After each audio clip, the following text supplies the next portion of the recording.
ಅಲ್ಪಸಂಖ್ಯಾತ ಇಲಾಖೆಯಲ್ಲಿ ಭಾರೀ ಗೋಲ್ಮಾಲ್ ನಡೆದಿದೆಯಾ? ಆರ್ಥಿಕ ಇಲಾಖೆಯ ಅನುಮೋದನೆ ಪಡೆಯದೆ 625 ಕೋಟಿ ದುರ್ಬಳಕೆ ಆಗಿದೆಯಾ? ಕೇಂದ್ರ ಸಚಿವ ಎಚ್.ಡಿ. ಕುಮಾರಸ್ವಾಮಿ ಆಪ್ತ ರಘು ಮಾಹಿತಿ ಕೋರಿ ಪತ್ರ ಬರೆದಿದ್ದಾರೆ. ಆರ್ಥಿಕ ಇಲಾಖೆ ಹಾಗೂ ಸರ್ಕಾರದ ಅಪರ ಮುಖ್ಯ ಕಾರ್ಯದರ್ಶಿಗೆ ಪತ್ರ ಬರೆದಿದ್ದಾರೆ. ಜಮೀರ್ ಇಲಾಖೆಯಲ್ಲಿ ಬ್ರಹ್ಮಾಂಡ ಭ್ರಷ್ಟಾಚಾರ ಆಗಿದೆ ಅನ್ನೋ ಆರೋಪ ಕೇಳಿ ಬರ್ತಾ ಇದೆ. ಎಚ್.ಡಿ. ಕುಮಾರಸ್ವಾಮಿ ಆಪ್ತನ ಆರೋಪದ ಬಗ್ಗೆ ಪರಿಶೀಲನೆ ಮಾಡುವುದಕ್ಕೆ ಅಧೀನ ಕಾರ್ಯದರ್ಶಿಯು ಕೂಡ ಸೂಚನೆಯನ್ನು ಕೊಟ್ಟಿದ್ದಾರೆ.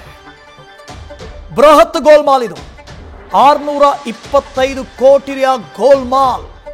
ಇದು ಆರೋಪ ಮಾತ್ರ. ಈಗ ಒಂದು ವೇಳೆ ಸಾಬೀತಾದರೆ ನಿಜಕ್ಕೂ ಇದೊಂದು ಬೃಹತ್ ಗೋಲ್ಮಾಲ್ ಆಗುತ್ತೆ. ವಾಲ್ಮೀಕಿ ಹಗರಣ ಆಯಿತು, ಇದಾದ ನಂತರ ಇದು ಕೂಡ ಅತ್ಯಂತ ದೊಡ್ಡ ಹಗರಣ ಅಂತ ಅನ್ನಿಸ್ತಾ ಇದೆ. ಒಂದು ವೇಳೆ ಹೌದಾಗಿದ್ರೆ ಅನುಮೋದನೆ ಇಲ್ಲ, ಮುಖ್ಯಮಂತ್ರಿಗಳ ಅನುಮೋದನೆ ಇಲ್ಲ, ಆರ್ಥಿಕ ಇಲಾಖೆಯ ಅನುಮೋದನೆ ಇಲ್ಲ, ಯಾವ ಅನುಮೋದನೆಯೂ ಇಲ್ಲದೆ ಯಾರ ಗಮನಕ್ಕೂ ಬಾರದೆ 625 ಕೋಟಿ ರೂಪಾಯಿ ಗೋಲ್ಮಾಲ್ ಆಗಿದೆ ಅನ್ನೋ ಆರೋಪ ಕೇಳಿ ಬಂದಿರೋದು. ಅದು ಕೂಡ ಅಲ್ಪಸಂಖ್ಯಾತ ಇಲಾಖೆಯಲ್ಲಿ. ಸಚಿವ ಜಮೀರ್ ಅಹಮದ್ ಖಾನ್ ಇವರ ಇಲಾಖೆಯಲ್ಲಿ ಸಿಎಂ ಅನುಮೋದನೆ ಪಡೆಯಲಿಲ್ಲ, ಆರ್ಥಿಕ ಇಲಾಖೆಯ ಅನುಮೋದನೆ ಇಲ್ಲ, ಯಾರ ಸಹಮತವೂ ಇಲ್ಲ. ಇಲ್ಲದೆ 625 ಕೋಟಿ ರೂಪಾಯಿ ದುರ್ಬಳಕೆಯಾಗಿದೆ. ಈ ಅನುದಾನವನ್ನ ಗುತ್ತಿಗೆದಾರರ ಜೊತೆಗೆ ಶಾಮೀಲಾಗಿ ದುರ್ಬಳಕೆ ಮಾಡಿಕೊಂಡಿದ್ದಾರೆ ಅನ್ನೋ ಆರೋಪ. ಅಲ್ಪಸಂಖ್ಯಾತರ ಕಲ್ಯಾಣ ಇಲಾಖೆಯಲ್ಲಿ ಅನುದಾನ ದುರ್ಬಳಕೆ ಆಗಿದೆ. ಅಲ್ಪಸಂಖ್ಯಾತರ ಕಾಲೋನಿಗಳ ಅಭಿವೃದ್ಧಿ ಹೆಸರಲ್ಲಿ 625 ಕೋಟಿ ರೂಪಾಯಿಯನ್ನು ದುರ್ಬಳಕೆ ಮಾಡಿಕೊಂಡಿದ್ದಾರೆ. ಎಚ್.ಡಿ.ಕೆ ಆಪ್ತ ರಘು ಅಲ್ಪಸಂಖ್ಯಾತ ಇಲಾಖೆ ವಿರುದ್ಧ ಆರೋಪ ಮಾಡಿದ್ದಾರೆ. ನ್ಯೂಸ್ ಡೆಸ್ಕ್ನಿಂದ ಮಂಜುನಾಥ್ ಇದರ ಬಗ್ಗೆ ಹೆಚ್ಚಿನ ಡೀಟೇಲ್ಸ್ ಅನ್ನು ಕೊಡ್ತು ಹೋಗ್ತಾರೆ. ಲೈವ್ ನಲ್ಲಿ ಜಾಯ್ನ್ ಆಗ್ತಾ ಇದ್ದಾರೆ. ಮಂಜುನಾಥ್, ಹೇಗೆ ಸಾಧ್ಯ ಆಗುತ್ತೆ ಅಂತ 625 ಕೋಟಿ ರೂಪಾಯಿ ಮುಖ್ಯಮಂತ್ರಿಗಳ ಗಮನಕ್ಕಿಲ್ಲ, ಆರ್ಥಿಕ ಇಲಾಖೆಯ ಅನುಮೋದನೆ ಇಲ್ಲ, ಹೀಗಿದ್ರೂ ಕೂಡ ಹಣವನ್ನ ಬಳಕೆ ಮಾಡಿಕೊಳ್ಳೋದಕ್ಕೆ ಸಾಧ್ಯನಾ ಇದು ಅಂತ? ಫಸ್ಟ್ ಆಫ್ ಆಲ್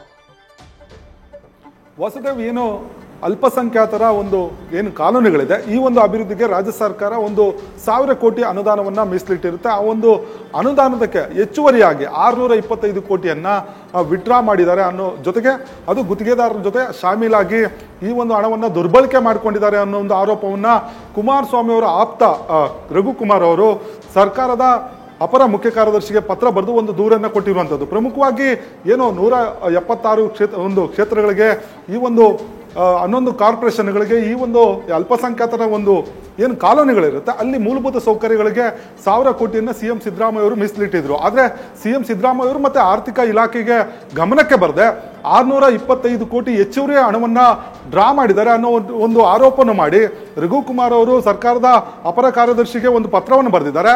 ಆ ಒಂದು ಪತ್ರದಲ್ಲಿ ನೇರವಾಗಿ ಸಚಿವ ಜಮೀರ್ ಅವರ ಅಡಿ ಬರುವಂತ ಅಲ್ಪಸಂಖ್ಯಾತರ ಇಲಾಖೆಯ ಅಧಿಕಾರಿಗಳ ಮೇಲೆ ಒಂದು ಆರೋಪವನ್ನು ಮಾಡಿರುವಂಥದ್ದು. ಹೀಗಾಗಿ ಈ ಒಂದು ದೂರಿನ ಆಧಾರದ ಮೇಲೆಗೆ ಸರ್ಕಾರದ ಅಪರ ಕಾರ್ಯದರ್ಶಿಯವರು ಏನು ಅಲ್ಪಸಂಖ್ಯಾತ ಇಲಾಖೆಯ ಕಾರ್ಯದರ್ಶಿಗೆ ಮತ್ತು ಆರ್ಥಿಕ ಇಲಾಖೆಯ ವೆಚ್ಚಗಳ ಒಂದು ಏನು ಅಪರ ಕಾರ್ಯದರ್ಶಿ ಇರ್ತಾರೆ ಅವ್ರಿಗೂ ಕೂಡ ಪತ್ರವನ್ನು ಬರೆದು ಏನೆಲ್ಲ ಕ್ರಮಗಳನ್ನು ತೆಗೆದುಕೊಂಡಿದ್ದೀರಾ, ಈ ಒಂದು ಆರೋಪಗಳು ಕೇಳಿ ಬರ್ತಾ ಇದೆ, ಆ ಒಂದು ಆರೋಪಗಳಿಗೆ ಸಂಬಂಧಪಟ್ಟಂತೆ ಎಲ್ಲ ಮಾಹಿತಿಗಳನ್ನು ಕೊಡಬೇಕು ಅನ್ನೋ ಒಂದು ಸೂಚನೆಯನ್ನು ಕೊಟ್ಟಿರುವಂಥದ್ದು. ಹೀಗಾಗಿ ಏನು ಸಚಿವ ಜಮೀರ್ ಅವರ ಅಡಿಯಲ್ಲಿ ಬರುವಂಥ ಅಲ್ಪಸಂಖ್ಯಾತ ಇಲಾಖೆಯಲ್ಲಿ ಸರ್ಕಾರದ ಒಂದು ಗಮನಕ್ಕೆ ಬರದೆ, ಅಂದ್ರೆ ಆರ್ಥಿಕ ಇಲಾಖೆ ಗಮನಕ್ಕೆ ಜೊತೆಗೆ ಸಿಎಂ ಸಿದ್ದರಾಮಯ್ಯ ಅವರ ಒಂದು ಗಮನಕ್ಕೆ ಬರದೆ ಈ ರೀತಿಯ ಗೋಲ್ಮಾಲ್ ನಡೆದಿದೆ ಅನ್ನೋದು JDS ಪಾಳ್ಯದಲ್ಲಿ ಸಾಕಷ್ಟು ಚರ್ಚೆ ಆಗ್ತಿರುವಂಥದ್ದು. ಜೊತೆಗೆ ಈ ಒಂದು ಹಣವನ್ನ ಬಳ್ಳಾರಿಯ ಹೊಸಪೇಟೆಯಲ್ಲಿ ನಡೆದಂತ ಸಮಾವೇಶಕ್ಕೆ ಕೂಡ ಬಳಸಿದ್ದಾರೆ ಅನ್ನೋದು JDS ಆರೋಪ ಆಗಿರುವಂಥದ್ದು. ಈ ನಿಟ್ಟಿನಲ್ಲಿ ಎಲ್ಲಾ ರೀತಿಯ ಮಾಹಿತಿಗಳನ್ನ ಸಂಗ್ರಹ ಮಾಡಿ ಮುಂದಿನ ದಿನಗಳಲ್ಲಿ ಸರ್ಕಾರದ ವಿರುದ್ಧ ಒಂದು ವಾಗ್ದಾಳಿ ನಡೆಸೋದಕ್ಕೆ ಜೊತೆಗೆ ದಾಖಲೆಗಳನ್ನು ಬಿಡುಗಡೆ ಮಾಡಲಿಕ್ಕೆ ಏನು ಕುಮಾರಸ್ವಾಮಿ ಅವರು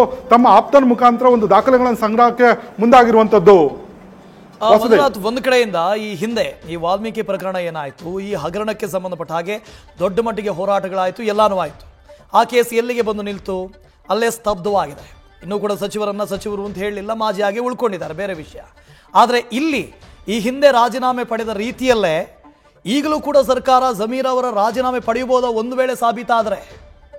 ಖಂಡಿತವಾಗೂ, ಯಾಕಂದ್ರೆ 625 ಕೋಟಿ ಏನಿದೆ ಇದು ಸಾಕಷ್ಟು ದೊಡ್ಡ ಅಮೌಂಟ್. ಯಾಕಂದ್ರೆ ಇದು ಜನರ ಸೇವೆಗೆ ಇಟ್ಟಿರುವಂತ ಹಣವನ್ನ ಎಲ್ಲ ಒಂದ್ ಕಡೆ ದುರ್ಬಳಕೆ ಮಾಡ್ಕೊಂಡ್ರೆ ಅದು ನಿಜಕ್ಕೂ ಕೂಡ ಅಂತ ಸಚಿವರ ವಿರುದ್ಧ ಒಂದು ಆಕ್ರೋಶಗಳು ಕೂಡ ಹೊರ ಹಾಕುವಂಥದ್ದು. ಜೊತೆಗೆ ಸರ್ಕಾರವು ಕೂಡ, ಮುಖ್ಯಮಂತ್ರಿಗಳು ಕೂಡ ಇದನ್ನ ಗಮನ ಹರಿಸ್ತಾರೆ. ಯಾಕಂದ್ರೆ ವಾಲ್ಮೀಕಿ ಹಗರಣ ಆಗಿರ್ಬೋದು, ಜೊತೆಗೆ ಬೇರೆ ಬೇರೆ ಹಗರಣಗಳಲ್ಲಿ ಸಚಿವರ ಆರೋಪ, ಅಂದ್ರೆ ಸಚಿವರ ವಿರುದ್ಧ ಆರೋಪ ಬಂದ ಸಂದರ್ಭದಲ್ಲಿ ಅವರ ವಿರುದ್ಧ ಕ್ರಮ ತೆಗೆದುಕೊಳ್ಳೋದು ಸಹಜವಾದಂತ ಪ್ರಕ್ರಿಯೆ. ಆದ್ರೆ ಈ ಒಂದು ವಿಚಾರದಲ್ಲಿ ಇನ್ನೂ ಕೂಡ ಪ್ರಾಥಮಿಕವಾಗಿ ಆರೋಪ ಮಾಡಿದಾರೆ.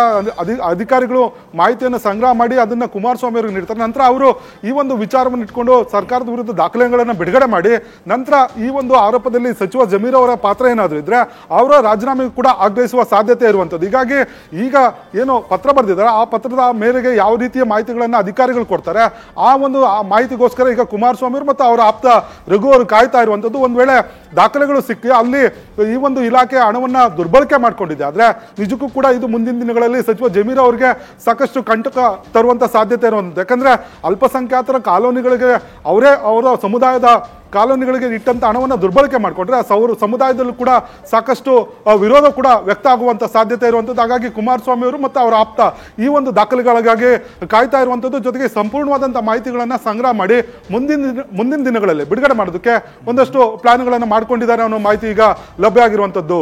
Vasudev. Okay, thank you Manjunath. News First ನಿರ್ಭೀತಿಯಿಂದ ನಿಮ್ಮ ಪರವಾಗಿ.